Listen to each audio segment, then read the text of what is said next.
ಎಲ್ಲ ಪ್ರೀತಿಯ ವಿದ್ಯಾರ್ಥಿಗಳಿಗೆ ಲರ್ನ್ ಈಸಿಲಿ ಚಾನಲ್ಗೆ ಸ್ವಾಗತ. ಈ ಒಂದು ವಿಡಿಯೋದಲ್ಲಿ ನಾವು ಇಂಗ್ಲೀಷ್ ಗ್ರಾಮರ್ನಲ್ಲಿ correct form of words discuss ಮಾಡೋಣ. ಇಲ್ಲಿ ನಿಮಗಾಗಿ ಗ್ರಾಮರ್ ವರ್ಕ್ಶೀಟ್ ಇದೆ.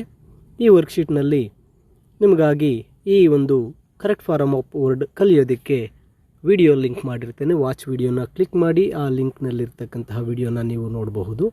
ನಂತರ ಇಲ್ಲಿ ಕರೆಕ್ಟ್ ಫಾರ್ಮ್ ಆಫ್ ವರ್ಡನ್ನು ಕಲಿಯೋದಕ್ಕೆ ಕ್ವಶನ್ಸ್ ಇದೆ. ಇಲ್ಲಿ ಆ ಕ್ವಶನ್ಸನ್ನು ನೀವು ಮನೆಯಲ್ಲಿ ಟ್ರೈ ಮಾಡಿ ಆ ಉತ್ತರ ಸರಿಯೋ ತಪ್ಪೋ ತಿಳಿಯಲು ಕೀ ಆನ್ಸರ್ಸನ್ನು ಸಹ ನೀಡಲಾಗಿದೆ. ಇಲ್ಲಿ ಕೆಲವೊಂದು ಪ್ರಶ್ನೆಗಳನ್ನು ನಾನು ಉತ್ತರಿಸ್ತಾ ಹೋಗ್ತೇನೆ. Choose the appropriate word form and fill in the blanks ಅಂತಕ್ಕಂಥ ಪ್ರಶ್ನೆ ಬರುತ್ತೆ.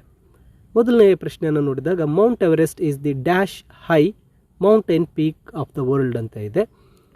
ಇಲ್ಲಿ ಹೈಯೆಸ್ಟ್, ಯಾಕಂದರೆ ಮೌಂಟ್ ಎವರೆಸ್ಟ್ ಬಗ್ಗೆ ಮಾತಾಡ್ತಾ ಇದೆ, ಅಲ್ಲಿ ಡೆಫಿನೆಟ್ ಆರ್ಟಿಕಲ್ ದಿ ಬಂದಿರೋದ್ರಿಂದ ಮುಂದಿನ ಪದ ಸೂಪರ್ಲೇಟಿವ್ ಹೈಯೆಸ್ಟ್ ಬರುತ್ತೆ, ಆಪ್ಷನ್ ಸಿ. ನಂತರ the sun dash in the east, ಇದು ರೆಗ್ಯುಲರ್ ಆಕ್ಷನ್ ಆಗಿರೋದ್ರಿಂದ ಸಿಂಪಲ್ ಪ್ರೆಸೆಂಟ್ನಲ್ಲಿ ರೈಸಸ್ಸನ್ನು ನಾವು ಬರಿಬೇಕಾಗುತ್ತೆ, option B. The sun rises in the east. ಕೋವಿಡ್-19 is a dash danger disease ಅಂತ ಇದೆ. ಇಲ್ಲಿ ನಾವು ಆ ಡಿಸೀಸ್ನ ಬಗ್ಗೆ ಮಾತಾಡ್ತಾ ಇರೋದ್ರಿಂದ ಅಡ್ಜೆಕ್ಟಿವ್ ಆಗಿ ಬಳಸಬೇಕು, ಡೇಂಜರಸ್ ಡಿಸೀಸ್ ಅಂತಕ್ಕಂಥದ್ದು ಉತ್ತರ, ಆಪ್ಷನ್ ಸಿ. ನಂತರ ಇಟ್ ಈಸ್ ರೈನ್ ಹೆವಿಲಿ ಅಂತ ಇದೆ, raining, option C. It is raining heavily. ಇನ್ನು fifth one, Raju has dash do a lot of work ಅಂತ ಇದೆ. ಹ್ಯಾಸ್ ಅಂತಕ್ಕಂಥದ್ದು ಪರ್ಫೆಕ್ಟನ್ನು ನೀಡಿರೋದ್ರಿಂದ ಮುಂದೆ ವರ್ಬ್ 3 ಡನ್ ಅನ್ನು ಬಳಸಬೇಕು, option C. Raju has done a lot of work. ನಂತರ sixth, Tanu dash wash her bicycle last week ಅನ್ನೋದು past tense ಆಗಿರೋದ್ರಿಂದ ವಾಶ್ ಅಂತಕ್ಕಂಥದ್ದು ನಾವು ವರ್ಬ್ ಟು ವಾಶ್ಡ್ ಅಂತ ಬರಿಬೇಕಾಗತ್ತೆ. Tanu washed her bicycle last week. ಇನ್ನು ಸೆವೆಂತ್ ಒನ್ಗೆ ಬಂದಾಗ they have been dash since yesterday, wait ಅಂತ ಕೊಟ್ಟಿದ್ದಾರೆ, they have been waiting since yesterday. ಇನ್ನು ಏಯ್ತ್ ಒನ್ ನೋಡಿದರೆ dash congratulate were showered on Swami the next day, ಇದು ಕಂಗ್ರ್ಯಾಚುಲೇಷನ್ಸ್, ಆಪ್ಷನ್ ಬಿ. ನಂತರ India dash win the cricket world cup in 1983 and 2011, ಇಲ್ಲಿ past tense ಆಗಿರೋದ್ರಿಂದ India won, option B. ನಂತರ Shankaracharya has propagate the philosophy of Advaita, ಇಲ್ಲಿ Shankaracharya has ಅಂತ ಕೊಟ್ಟಿರೋದ್ರಿಂದ ನಾವು perfect ಟೆನ್ಸ್ಗೆ verb 3 ಬಳಸಬೇಕು, propagated, option C. ನಂತರ Birbal was well known for his dash wis ಅಂತ ಕೊಟ್ಟಿದ್ದಾರೆ, ಆಪ್ಷನ್ ಬಿ, ವಿಸ್ಡಮ್.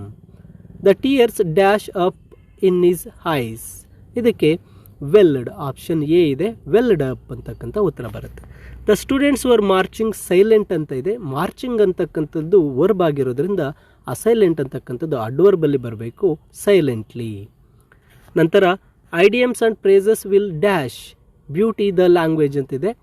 ಇಲ್ಲಿ ಕೊಟ್ಟಿರ್ತಕ್ಕಂಥ ಉತ್ತರಗಳನ್ನು ನೋಡಿದಾಗ ಇದಕ್ಕೆ ಸರಿ ಉತ್ತರ, option C, beautify the language. ನಂತರ our state is supporting dash tour ಅಂತ ಇದೆ, option D, tourism. My mother is dash prepare sweets today, my mother is preparing sweets today. ನಂತರ 17th temples were the centre of dash in the past, educate ಅಂತಿದೆ, education. ಇನ್ನು 18th glaciers move dash slow ಅಂತ ಇದೆ, slowly, move ಅಂತಕ್ಕಂಥದ್ದು verb ಆಗಿರೋದ್ರಿಂದ ಇಲ್ಲಿ adjective slowly ಅಲ್ಲ ಅಡ್ವರ್ಬನ್ನು slowly ಬಳಸಬೇಕಾಗತ್ತೆ. ಇನ್ನು 19th ಬಂದಾಗ since science is the only hope dash survive ಅಂತಿದೆ, ಸರ್ವೈವಲ್, ಆಪ್ಷನ್ ಬಿ. ಇನ್ 20th ಬಂದಾಗ the Negroes work in the dash plant of America ಅಂತಿದೆ, ಪ್ಲಾಂಟೇಶನ್ಸ್. ನೋಡಿ, 20 ಪ್ರಶ್ನೆಗಳಿಗೂ ಇಲ್ಲಿ ಕೀ ಆನ್ಸರ್ ಇದೆ. ಅದಾದ ನಂತರ ನಿಮಗಾಗಿ ಉತ್ತರಿಸೋದಕ್ಕೆ ಪ್ರಶ್ನೆಗಳಿದ್ದಾವೆ.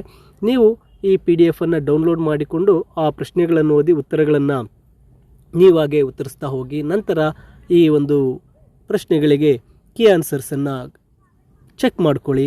ಇದು ನಿಮಗೆ ತುಂಬ ಹೆಲ್ಪ್ ಆಗುತ್ತೆ ಅಂತ ಹೇಳ್ತಾ ಮುಂದೆ ಬರ್ತಕ್ಕಂಥ ಗ್ರಾಮರ್ ವಿಡಿಯೋಸ್ ಹಾಗೆ ಗ್ರಾಮರ್ ವರ್ಕ್ಶೀಟ್ಸನ್ನು ತಪ್ಪದೆ ಡೌನ್ಲೋಡ್ ಮಾಡಿಕೊಳ್ಳಲು ಲರ್ನ್ ಈಸಿಲಿ ಚಾನಲ್ಗೆ ಸಬ್ಸ್ಕ್ರೈಬ್ ಮಾಡಿಕೊಳ್ಳಿ ಅಂತ ಹೇಳ್ತಾ ಎಲ್ಲ ವಿದ್ಯಾರ್ಥಿಗಳಿಗೆ ಶುಭವಾಗಲಿ ಅಂತ ಹಾರೈಸ್ತೇನೆ.